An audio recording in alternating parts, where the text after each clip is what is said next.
From LinkedIn News, I'm Leah Smart, host of Everyday Better, an award-winning podcast dedicated to personal development. Join me every week for captivating stories and research to find more fulfillment in your work and personal life. Listen to Everyday Better on the LinkedIn Podcast Network, Apple Podcasts, or wherever you get your podcasts. Did you know that small and medium businesses make up 98% of the global economy, but most B2B marketers still treat them as a one-size-fits-all? LinkedIn's Meet the SMB report reveals why that's a missed opportunity and how you can reach these fast-moving decision makers effectively. Learn more at linkedin.com/meet-the-SMB.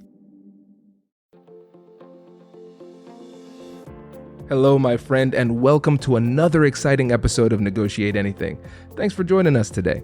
With over 10 million downloads and listeners from more than 180 different countries, it's dedicated listeners just like you who have made Negotiate Anything the #1 negotiation podcast in the world. I'm your host, Kwame Christian. I'm a business lawyer, mediator, author, and the proud CEO of the American Negotiation Institute.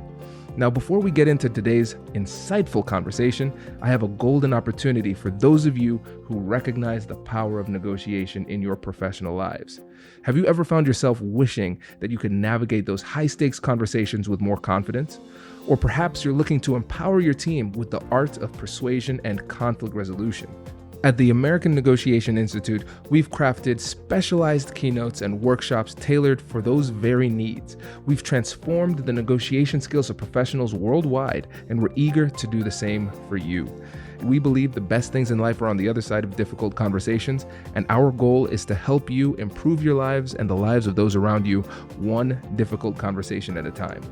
Don't let another challenging conversation leave you second-guessing. Click the link in the description to discover how we can help you find confidence in conflict, negotiate better deals, and have stronger relationships. Because in the world of business, every conversation counts. And now, without further ado, let's jump into the interview. Barry, thanks for joining us today. Thanks for inviting me. No, it's my pleasure. You come highly recommended, my friend. So how about you get us started by telling us a little bit about yourself and what you do? I'm a professor at Yale, where I've taught now for some 32 years. I teach strategy, game theory, and negotiation, which is, of course, why I'm here. Along with being a professor, I'm also an entrepreneur. I've started companies ranging from Honest Tea, which some of you may be more familiar with, to Just Iced Tea or Justice Tea, to kombucha, and lots of entrepreneurship in the food and beverage space. Incredible. Impressive, too, because that's a tough space to be in. So kudos. Thank you. And Barry, I know, my friend, you are very humble. I want to make sure that we shout out your book. Can you tell the listeners about your book, too? The course that I've been teaching at Yale for the last decade has now become a book. It is called Split the Pie, a radical, revolutionary new way to negotiate.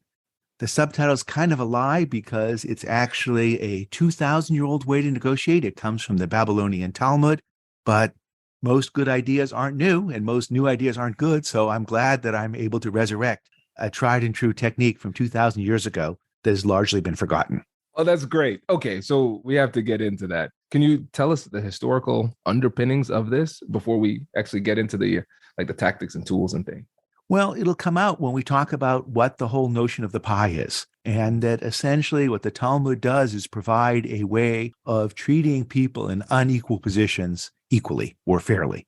And people have a misconstrued, misguided notion of what fairness is all about. And that when you correctly understand when negotiation is over, coming up with agreement is going to be a whole lot easier. I love it. This is great. And so let's just start off with a brief synopsis of the book. So I've heard in the past you talk a lot about the lizard brain, the amygdala going haywire, if you'd like. I am much more the prefrontal cortex, the Mr. Spock of negotiation. I'm the one who's trying to bring some logic to bear because a little more logic can actually help bring down the emotional temperature. And as I said before, what's surprising is people negotiate and they're confused what they're negotiating over. So let's just take the simplest example possible. A and B are negotiating over a pizza. And if they can agree on how to divide up 12 slices, that's what they get to do. But if they can't agree, A will get 4 slices and B will get 2 slices. And so my question is, how do you think A and B will divide up those 12 slices? Oh, and it's Yeah. 6 total. Well, there's 12 slices to be divided up. 12 total slices. The pizza has 12 Okay. slices, which they can only get if they agree on how to divide them up. If they don't, A can go back to some party and get 4 slices, and B can go to somewhere else and get 2 slices. Gotcha. Well, the logical solution then would be to split the pie 6 and 6. So that's one view that's very common, is that the fair answer is you take the 12 and you divide it 6 and 6. The other most common answer I hear is that people say, well, A is twice as strong as B. A can get twice as many slices with no deal, so therefore they should get twice as much with a deal. It should be, therefore, 8 and 4. And my view is that both those answers are wrong, that really the negotiation is about the 6 extra slices they get by doing a deal. No deal, they get 4 plus 2, or 6 slices. With a deal, they get 12.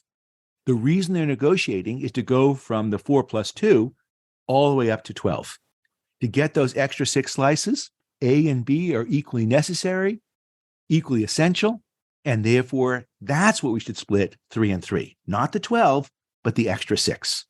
Oh, that's fascinating. Okay, Barry, because I have to ask this.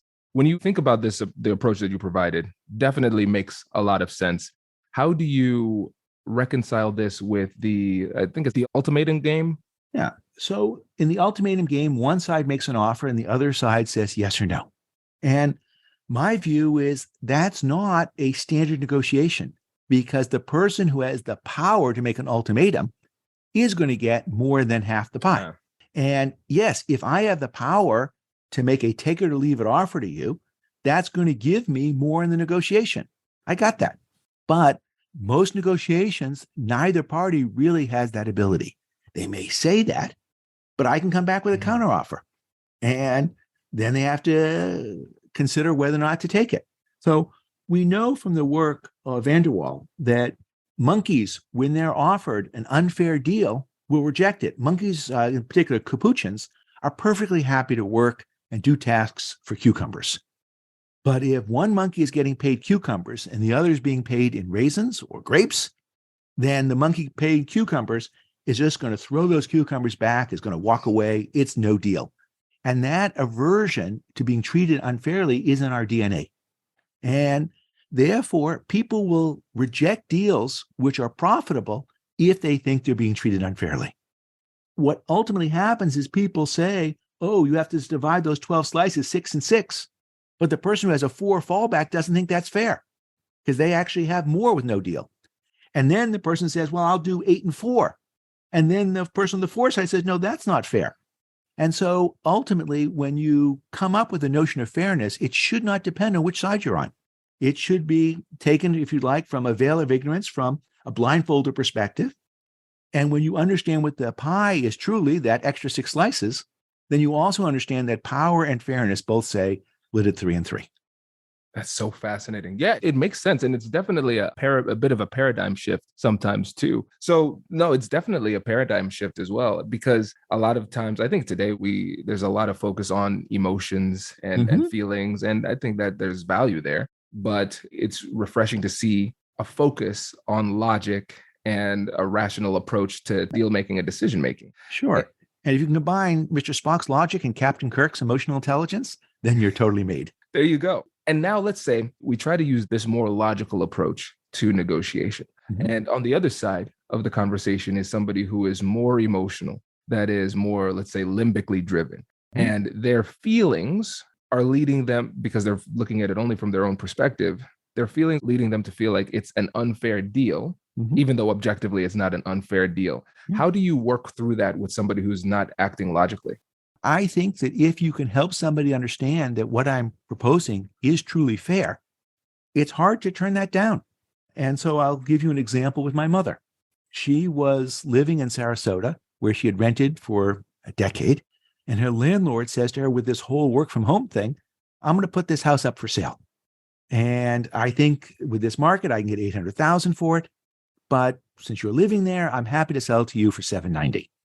Okay. So what is the negotiation really over? And let's go back to the pizza example. The pie is the extra value the parties create by doing a deal compared to no deal. So in this particular case, what is the reason for my mom and this owner to do a deal? Now, my mom's happy to live there, to buy it, and pay the market price.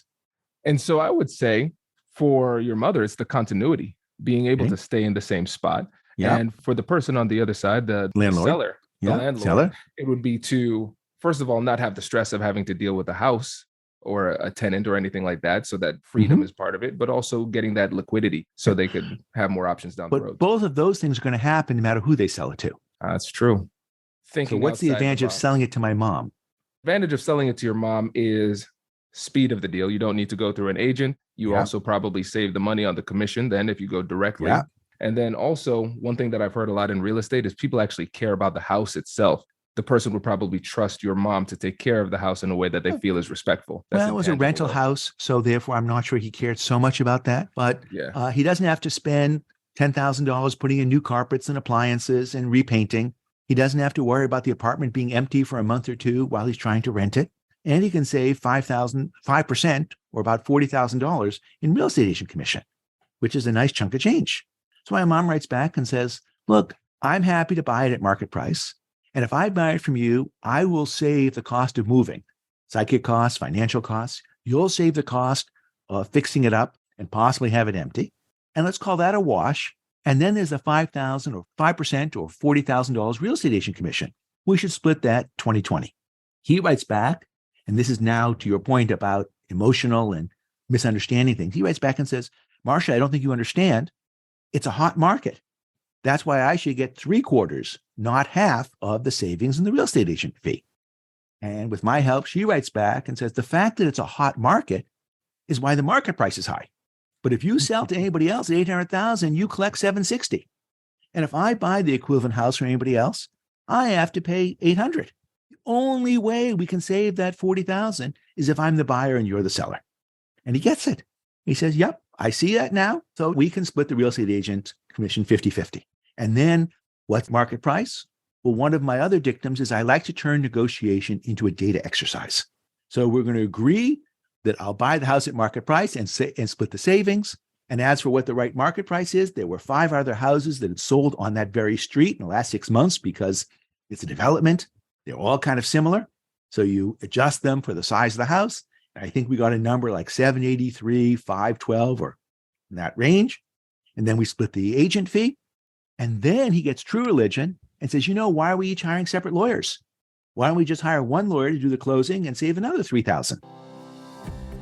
Hello, my friends. Before we get back to today's episode, I want to ask you a question.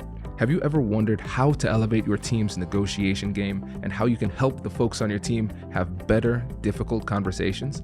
At the American Negotiation Institute, we offer transformative keynotes and workshops tailored to empower professionals with top-tier negotiation and conflict resolution skills. Whether it's a keynote for your next event or hands-on training for your team, we've got you covered. Don't just negotiate. Master the art with the American Negotiation Institute. Click the link in the description to find out more. Elevate, negotiate, and succeed. Small and medium businesses don't have time to waste, and neither do marketers trying to reach them. On LinkedIn, more SMB decision makers are actively looking for new solutions to help them grow, whether it's software or financial services. Our Meet the SMB report breaks down how these businesses buy and what really influences their choices. Learn more at linkedin.com/meet-the-SMB. That's linkedin.com/meet-the-SMB.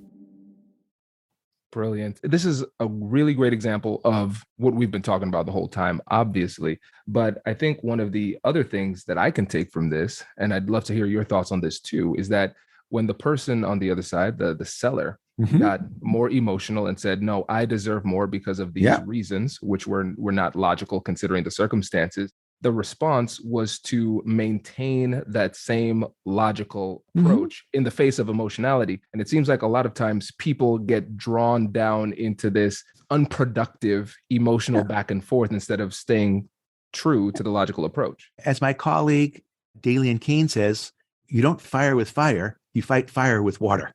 The goal is when you see somebody else reacting crazy way, you want to help them put out the fire. So you have to explain to people not only why the pi logic is correct, you also have to show them sometimes why the logic they're using is incorrect. And I think that's 100% true. Absolutely.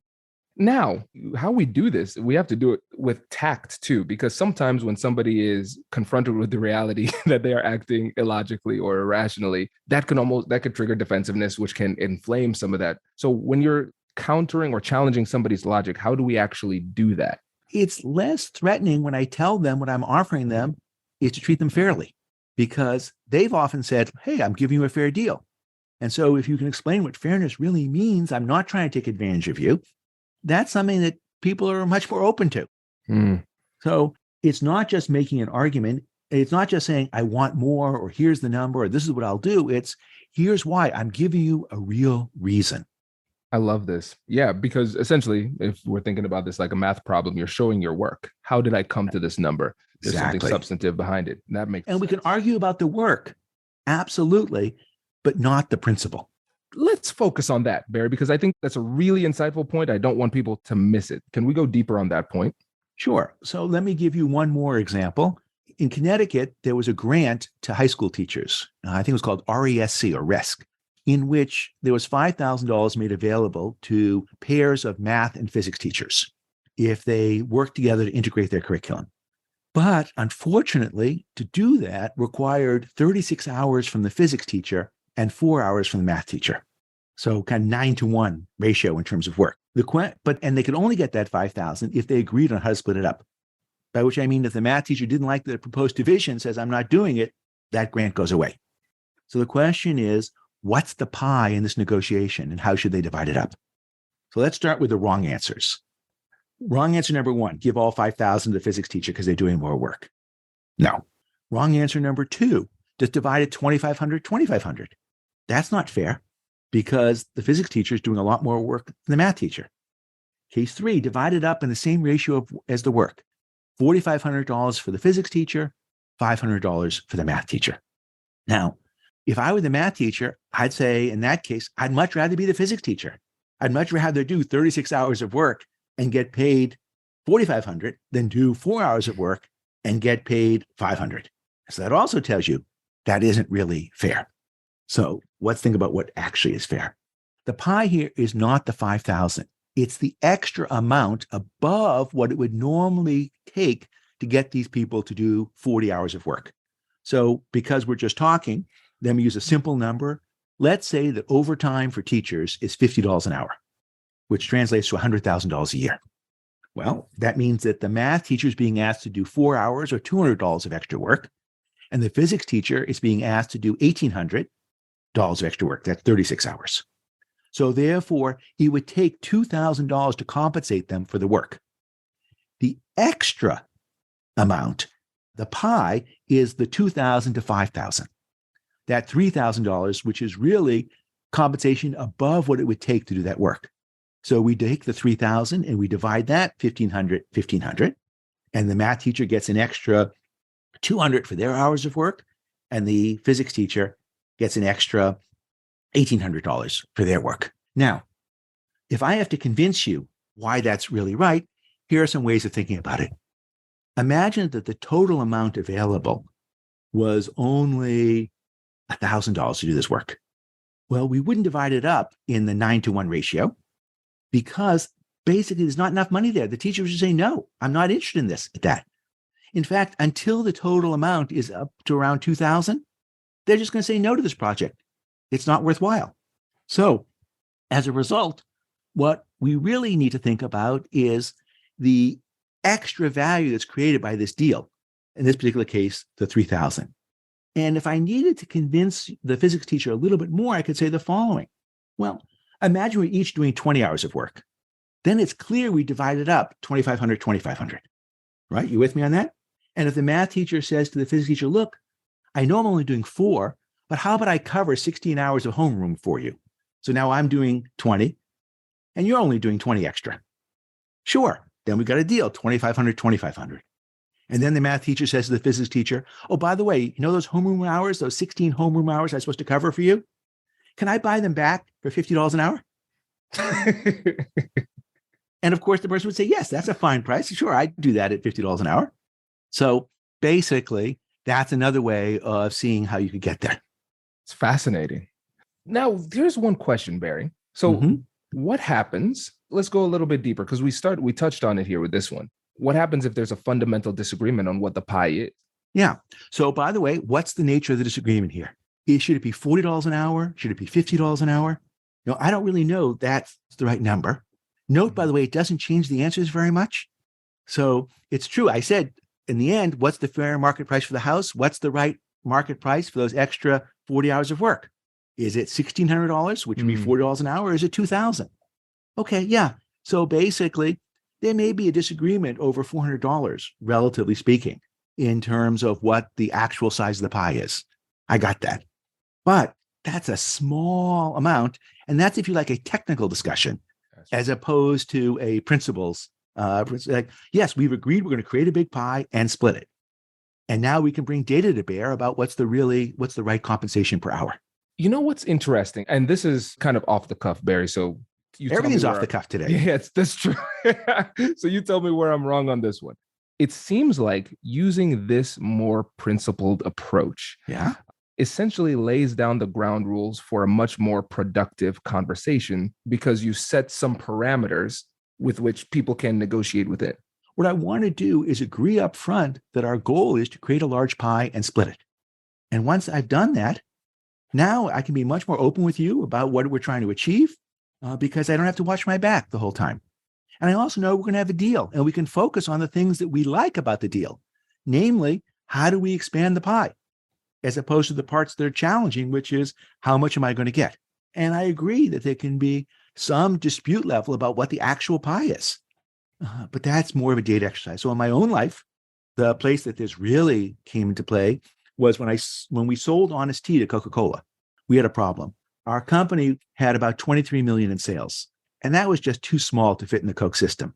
Coke is great at bringing companies from 100 million to a billion, and they're also not that bad at bringing companies from 50 million down to zero. So they recognized that we really weren't ready for them. So they said, look, we'll buy you in 3 years. And in the meantime, we'll help you with purchasing, with production, and with distribution. But can you see what the problem was going to be? They're going to buy us in 3 years. They're going to give us all this help for the next 3 years. They're incurring costs in the 3-year period. It turns out those costs were actually pretty minimal. The real thing is they didn't want to pay more for all the things they were doing to help us. We're going to grow your sales, and now we have to pay more as a result of that? No, I don't want to be punished for being a good Samaritan here. And my response is, well, yeah, you shouldn't pay full price for all the things you're doing to help us, but you should pay half price. Because while it's true we need your help, you also need our golden elixir in the overpriced bottles and our brand. You need the vehicle to help. And so essentially what we should do is you should pay full price on sales up to X, which is what we could achieve without your help, and then half price on sales above X. And let's focus on making the sales as big as possible. Now, there's still 2 data points. What's X? That is, what is it we could achieve without their help? And what's full price? But there was a lot of evidence on that. There were many other deals that were out there in the market, whether it be Sobe or Fuse, Vitamin Water, in terms of what the price multiple was at a time of acquisition. And they had all that data, which they shared with us. And we could say, oh, we're more like this company than that company. And then there's what can we achieve without them? Well, here's how fast we've been growing historically. Here are the new markets we're going into. And so that focus on the 2 data points it took us a week to resolve, but I kind of knew we were going to have a deal. And like the issue of the $40 to $50, relatively speaking, it was small potatoes. Yeah. Oh, this is fascinating. This is fascinating because it's now thinking about it through this paradigm, just the principled approach, and then also turning these data-driven discussions into more technical discussions. it seems like once we get on the same page in terms of the principles of the deal, the rest of the deal is much easier to handle. There's one other key thing we have to get on the same page on, which is how we're going to divide things up. So Yeah. I love Gain to Yes. I think it's a great book. It helps us focus on interest rather than positions, but it says almost nothing about how we should divide things up. And until we resolve the contentious part of division, it's very hard to focus on making things bigger because I'm watching my back the whole time. Therefore, I want to resolve in principle what we're going to do about dividing things up right at the start. So the first thing to negotiate is not talking about price, is not even talking about interest versus positions. It's talking about how we're going to negotiate. So do you want to act like a jerk and make ultimatums and lie and use anchoring and try and start with high prices and all these things? Or would you like to act in a rational way where we can think about how to create a large pie and split it? I vote for option 2. How about you? Yeah, same. This is great. And one of the things that I've heard you talk about in this interview, but I want to get it and say it explicitly here, is that it sounds like we are being very transparent with our approach. We're making it clear and we're actually saying, I want to treat you fairly. This is my approach. And we're putting our cards on the table in that regard. Am I getting that right? Absolutely. I mean, like I said, if you don't treat people fairly, they're going to clam up. They're going to be like those capuchins and throw the cucumbers back at you. So sometimes you can do it and get away with it because they don't appreciate they're being treated unfairly. Although even there, just like the little kid who doesn't have the vocabulary to verbalize why they're being treated unfairly, the other side may not be able to explain why they don't think your offer is truly fair, but they sense it. And go back to the 8-4 pizza case. The person who's getting the 4 slices doesn't think they're being treated fair, even if they haven't figured out yet the notion of the pie. Yeah. Oh, that's fascinating. That is fascinating. Yeah. And I think it's really powerful and important for us to actually use these words, because I think a lot of times we almost hope that people will assume best intentions with what we're doing, but there's real power in actually saying fairly and principled approach. And I mean, it's the F word in negotiation, fair. Yeah. But people throw it around. I'm giving you a fair deal. Take it. And it ain't fair. Yes. This is great. And one of the things that you, in this prep that you sent me here, which again was very, very helpful, is that the first bullet point was you don't need to be a jerk to succeed. Yeah. Can you go deeper into that one? Sure. I mean, one of the things that I love about my students at Yale is they care about making the world a better place. Expression is called repairing the earth. In Hebrew, it's tikkun olam. And they are empathetic. They are smart. They are compassionate until they start negotiating. And then some disorder takes over and they think they have to be a jerk. Well, it turns out, 1, they're bad at being jerks. And 2, it's not helpful in negotiation. So they misrepresent to each other. They walk away. They just do everything wrong. They think that being empathetic is going to lead them to be taken advantage of. And it's true. If you just are being friendly out there and open up and give all the information, other sides can walk all over you. And so my students come into the course mostly very apprehensive about this because they don't like negotiating. And then there are some students who really love negotiating. I'm even more worried about them because they're out there really good at taking advantage of others. And once they have a principle they can apply and they understand that we're going to split the pie, now all of those things that make them great, their empathy, their curiosity that you've talked about in many cases, especially when it comes to race relations, are things that actually allow them to find avenues to solve problems together. Yes. I love it. And so the other lesson is not only should you not be a jerk, but if the other person's acting like a jerk, maybe they're actually a smart, empathetic person just like you, but don't know any better.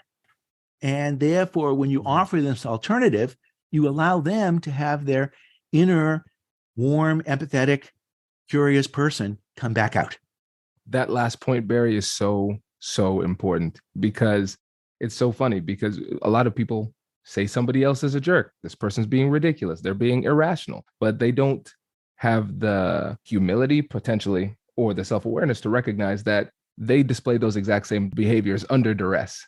And I think just reminding ourselves that the jerk on the other side probably has some friends who don't know them as jerks. And there's somebody good inside. I think that's a good reminder. Actually, or they themselves, the other person doesn't want to behave the way they're behaving. They just don't know there's an alternative because they think that's what they have to do to protect themselves. So if you know that my fallback is $1,200 and I don't have any other principles, you're going to offer me $1,199 or $1,100, and I'm going to basically walk away with very little. But if I say to you, look, or just take the case with my mom and the real estate agent's savings. It's like, oh, the savings are $40,000. I want $35,000 or $30,000 of the $40,000, right? And that's better than nothing for you. And my answer is, yeah, it's better than nothing. But you know what? I wouldn't expect you to accept 10,000 of the 40. So I don't come back and just counter, because that's fighting fire with fire and say, look, you've offered me 10. I'll give you 10. I don't expect you take 10, because that would leave me 30, you 10 out of the 40. And you think that's unfair. And for the same reason why you're going to reject 10, I'm going to reject 10. And I'm going to offer 20/20. And note, I'm not asking for more than you, and I'm not asking for less. It's the only thing where we're both basically, it's a reciprocal offer. And I don't see any reason why I should be getting less than 20. If you can give me a good reason, I'll take it. But absent that, this to me is the one fair solution. Brilliant. I love how simple and easy you've made it to understand this. But again, I think sometimes those parts of negotiation that can be expressed in a way like you described it, in a way that's simple and easy, are simple and easy to overlook as well. Because I think we get so caught up in the fog of war that we lose this logical component. The reason I think we don't have the logical component is we're negotiating over the wrong thing. That they're negotiating over the 12 slices. We're negotiating over the market price rather than the 40,000, the saving, the real estate, the moving costs, the fixing up costs. And that essentially, when you understand what the negotiation is truly over, it's not so hard. Yeah. Oh, this is great. Barry, I appreciate this. Thank you for joining us on the podcast. And before you go, can you remind the listeners again about your book and what the best way to connect is? So also, before I go, I got to come see you in Columbus, because I spent a lot of time in Columbus. I was on the board of Nationwide Insurance, Nationwide Mutual, for a dozen years. Got to see Jenny's before Jenny's became a national kind of thing. And of course, football games at The Ohio State, your alma mater, times 3, I think. I appreciate that. And you pronounced it the right way. So thank you. You don't mean pronounce. I mean, labeled it correctly. I know. Ohio, Ohio. I don't know how. Yes. The book is called Split the Pie, which is, of course, what I've been talking about. It's available on Audible as well as Kindle and hardcover. There's a website, splitthepiebook.com, which has some videos as well. And we'll have a link to this podcast. So I hope you'll enjoy it. And you don't even have to negotiate the price. It's so low. A fair price, right? A fair price. Yeah. This is great. Barry, thank you so much. Really appreciate it. Appreciate you inviting me. Thanks. Congratulations, you've just joined an elite club. By listening to a full episode, you're now officially on the Negotiate Anything team. So welcome aboard. What most team members do is they subscribe to the podcast because that allows them to automatically get the latest episodes of the show. The best things in life lie on the other side of difficult conversations. Keep learning, keep practicing, and keep getting better. Your relationships will improve, your career will soar, and you'll have the confidence you need to get the most out of these crucial conversations. Again, thank you for joining the team. We're excited to have you, and I will see you in the next episode. I'll catch you later.